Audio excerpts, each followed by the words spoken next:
Something that confused me for a while was the theory that the precursors to flying dinosaurs and birds were predominantly terrestrial, and that they evolved flight in a bottom-up manner and never used gliding down from trees on their way to becoming flyers. Because to me, the most intuitive path to evolving flight is that top-down method. We can easily imagine a path of viable intermediates from an animal jumping between trees that starts to develop increased surface area around its arms and eventually leading to gliding like we see in some mammals today. And from there, at least in my head, it doesn't seem that hard to add in flapping.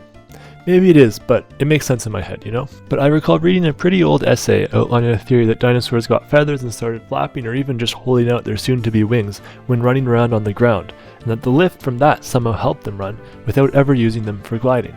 It didn't make sense to me at the time, but a modern-day bird might be able to help us understand. The secretary bird is a relative of eagles and vultures that lives on the African savanna, a locale where running is often as useful a mode of locomotion as flight. And we see that it runs in an interesting way, with its wings spread. You would think, what's the point of holding your wings out if you're not flying? Well, even when you're not in the air, outspread wings can still provide a bit of lift. And that's going to mean if you're a little feathered dinosaur, you can put more effort into running forward and less into resisting gravity. Because just pushing up off the ground to fight gravity when you're running takes a lot of effort.